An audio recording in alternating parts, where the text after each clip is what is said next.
The first gunshot of the night split the air like summer lightning. Penelope Wilson stumbled through the doors of Yates Sinclair's ranch house, clutching her bleeding shoulder before collapsing onto his kitchen floor. The year was 1878, and the Wyoming wind howled through the cracks as if echoing her pain. She had just killed a man for the first time, the same man who'd been hunting her across 3 states with promises of revenge. Blood pooled beneath her as Yates froze mid-step, his rough hands gripping the wooden table for balance.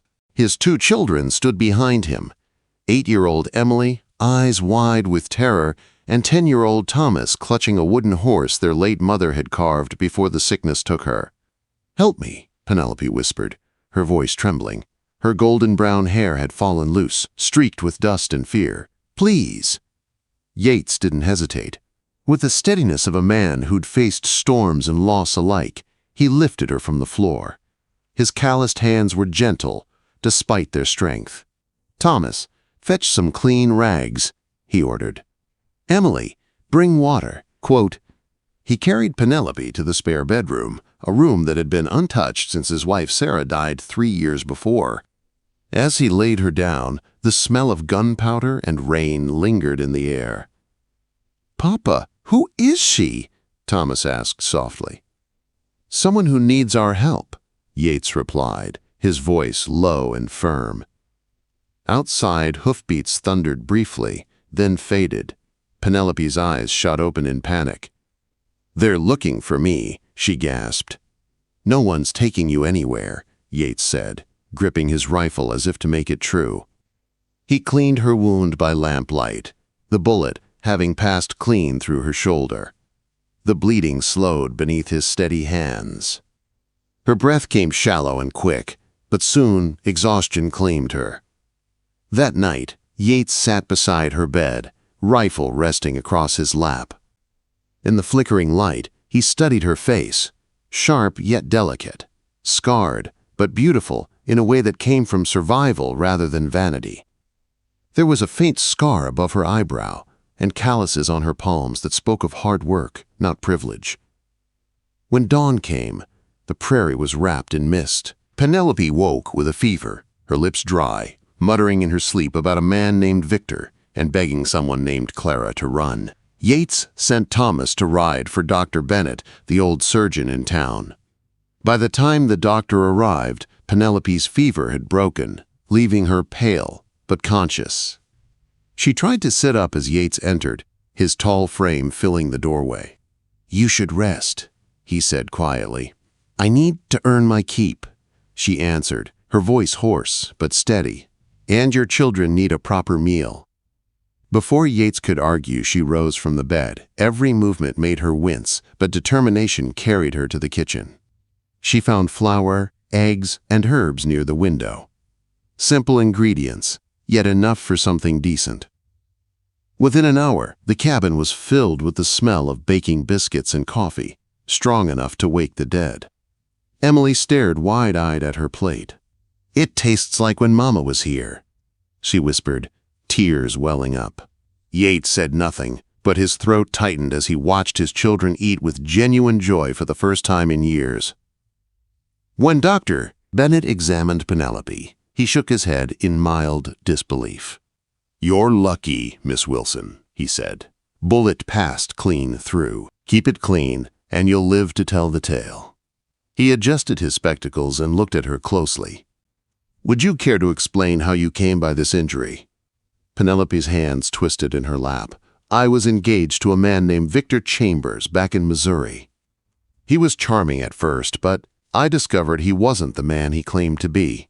He was involved in robberies, maybe worse. When I broke it off, he swore I'd regret it. Last night he caught up to me at the hotel where I worked. I shot him before he could." She stopped, swallowing hard. "Before he could hurt me." Dr. Bennett nodded grimly. "Chambers was brought into town last night. Shoulder wound, not fatal. Claims it was a hunting accident." Yates's eyes darkened. "You're safe here," he said simply. For the next few days, Penelope rested. Each morning she insisted on helping around the house despite Yates's protests. The kitchen became her refuge. She cooked with quiet purpose. Biscuits that melted in the mouth, stews that warmed even the coldest day. The children followed her everywhere, their laughter returning to rooms that had known only silence. In the evenings, she told them stories, not fanciful ones, but real ones, of working in her mother's boarding house in St. Louis, of trains and travelers, of the life she'd left behind. Yates found himself listening too, though he pretended not to. He'd grown used to solitude, to speaking little and feeling even less, but Penelope's presence stirred something buried deep, a forgotten warmth.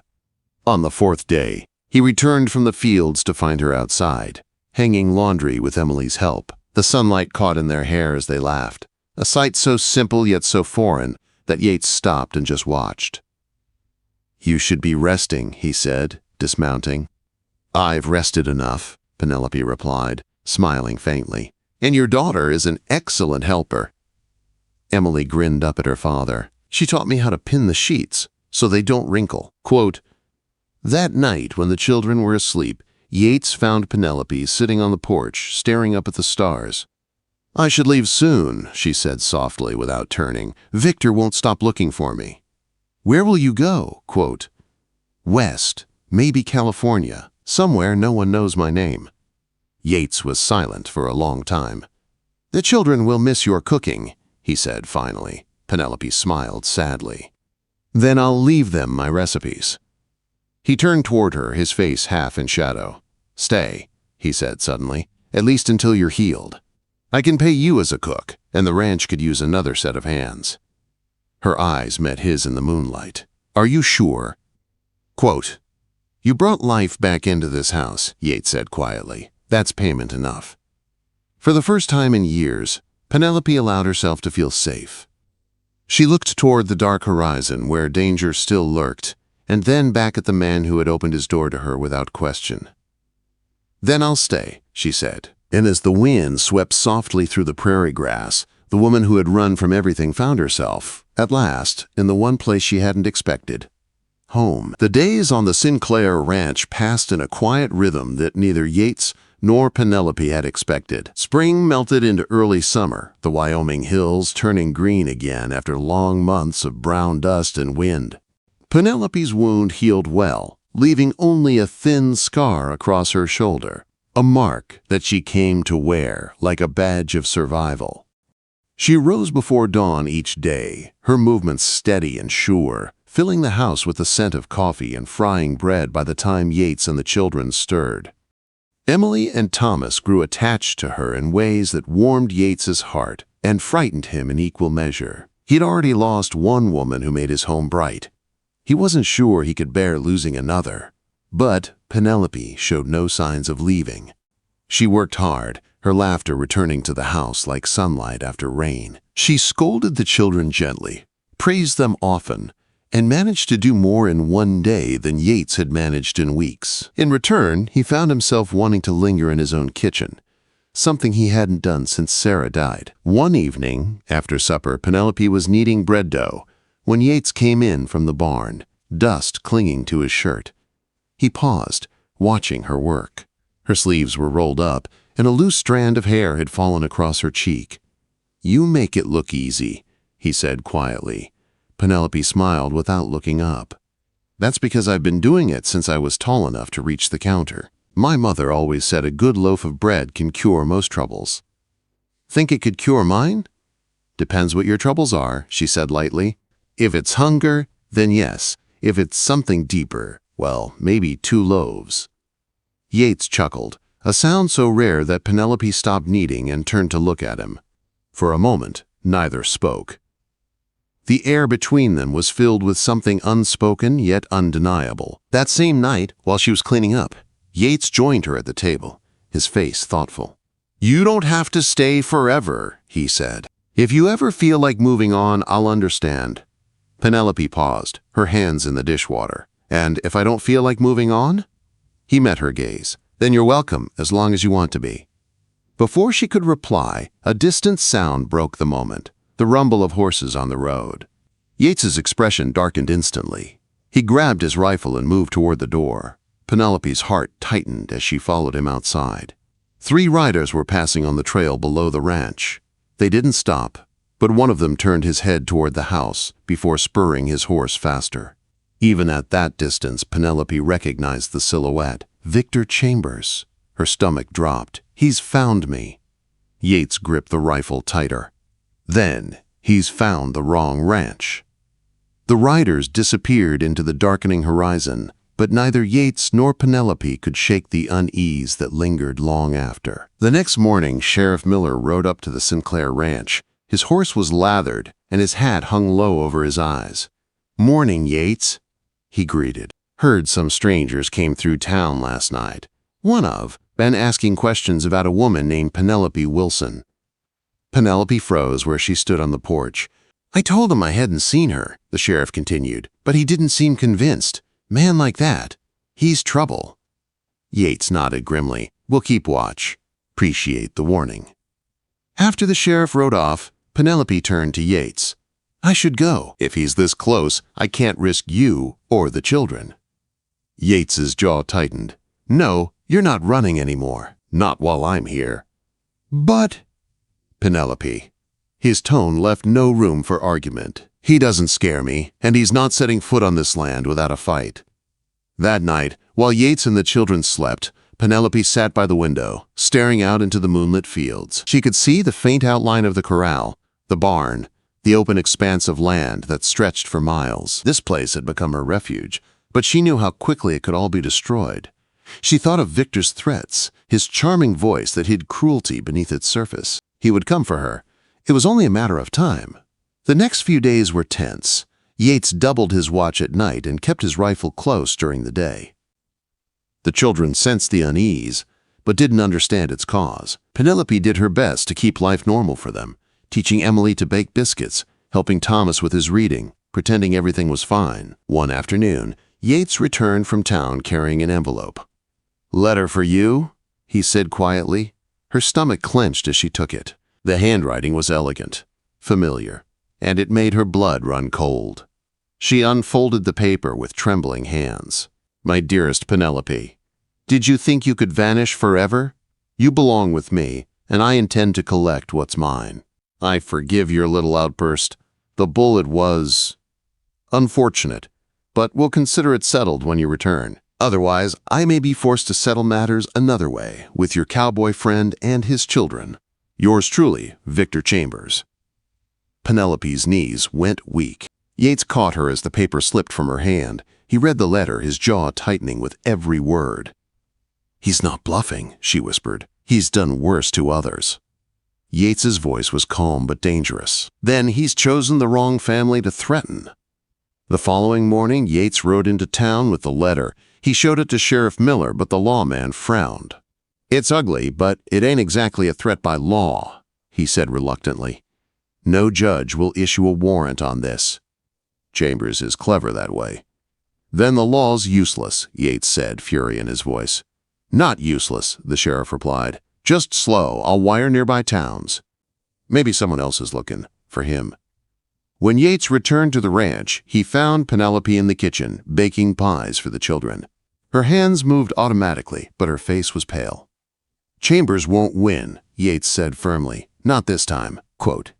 Penelope looked at him, her eyes full of fear and something deeper, trust. "You don't have to protect me, Yates." "Yes," he said quietly. "I do." That night, thunder rolled over the plains, a storm gathering strength. Emily woke crying from the noise, and Penelope comforted her by the fire, wrapping the child in a blanket. Thomas joined them, wide-eyed, pretending not to be scared. "Do you know what storms are, children?" Penelope asked softly. "They're the sky's way of washing itself clean. Loud and wild for a little while, but when they pass, everything shines again." When the children finally drifted off, Yates came to sit beside her. The firelight flickered across his face, softening the lines carved by years of hardship. "You're good with them," he said. "They make it easy," she replied. "They're good children." He hesitated, then took her hand. "You don't have to face this alone anymore, Penelope." Her eyes met his. "I don't want to," she said simply.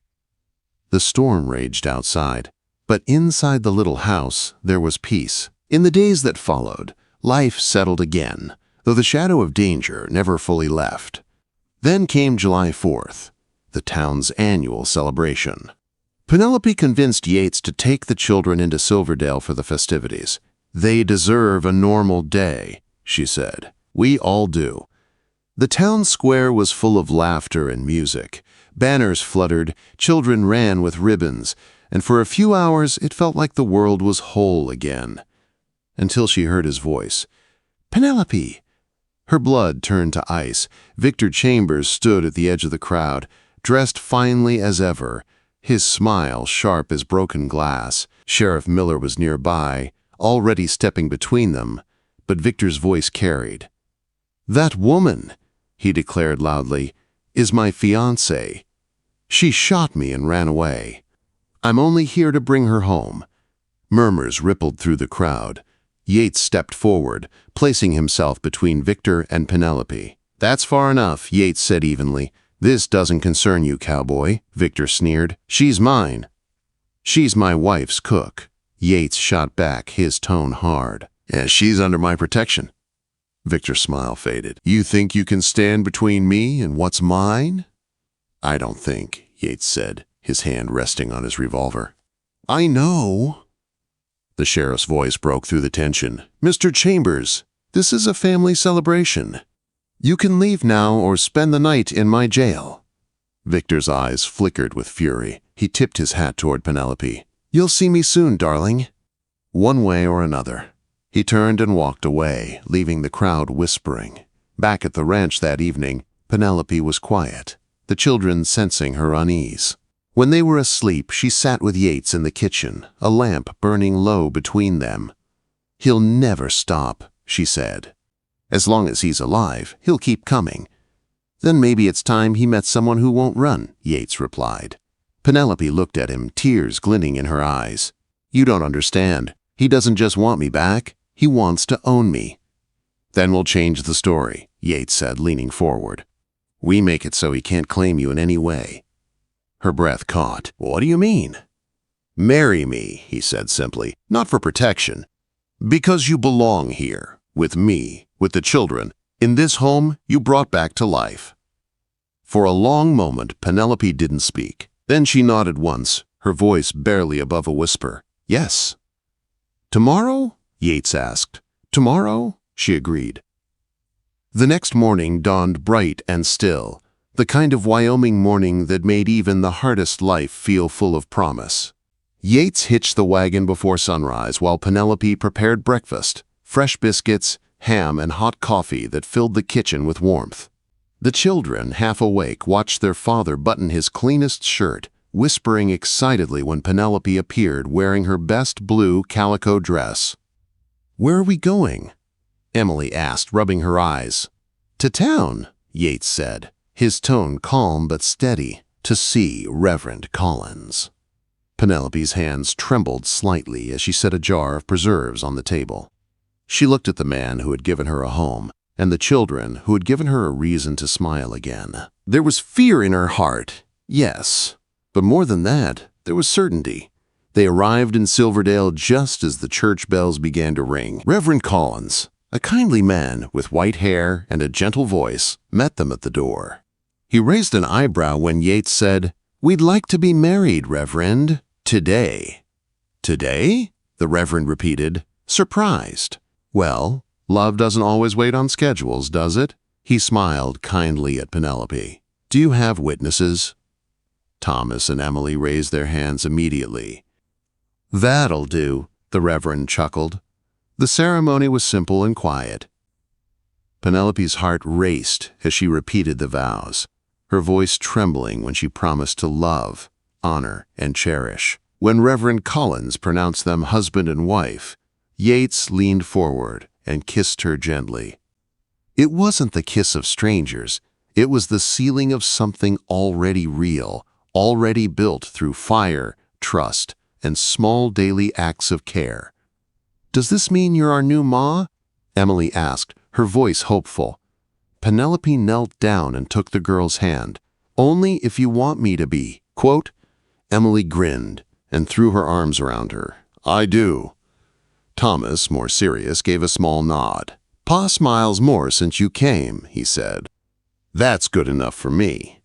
Laughter filled the small church, breaking months of tension. For the first time, Penelope let herself believe in peace, but peace in the West rarely lasted. As they stepped out of the church, a familiar voice sliced through the warm air. "Well, isn't this touching?" Victor Chambers stood at the bottom of the steps, his fine coat dusted from travel but his smirk as polished as ever. Two men stood behind him, their faces hard and unfriendly. Yates stepped forward instinctively, placing himself between Victor and his new family. "You've got a bad habit of showing up where you're not wanted," he said evenly.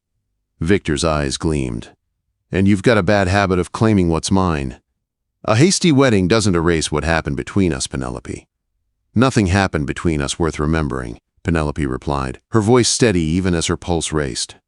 Victor's tone hardened. "You think a piece of paper changes anything? I own the note on this man's ranch." Yates's face didn't move, but a cold shock ran through him. "You're lying." Victor smiled. "Am I? The bank sold a bundle of debts last month. Guess whose name was on one of them?" Quote. Reverend Collins took a wary step back. "Mr. Chambers, this is a house of God." Victor ignored him. "You can't fight me forever, Penelope. You'll lose everything. The land, the house, the children's future. Or you can come back to me and I'll make it all go away." Penelope drew herself up to her full height, the sun glinting on her wedding ring. "I'd rather live in the dirt beside Yates than a palace beside you." Victor's eyes went cold. "Then you'll have neither. Mr. Chambers." Sheriff Miller's voice carried across the street as he approached, hand resting on his revolver. "You've made enough of a scene. Best you ride on before this gets uglier." Victor gave a mocking bow. "As you wish, Sheriff. But we'll see who laughs last."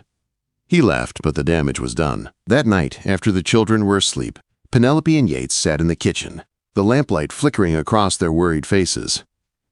"Is it true?" she asked quietly. "About the loan?" Yates nodded grimly. "After Sarah died, I borrowed to keep the ranch running. I didn't know the note had changed hands." "Then Victor really owns it?" Quote. "For now," Yates said, "but I won't let him take what's ours."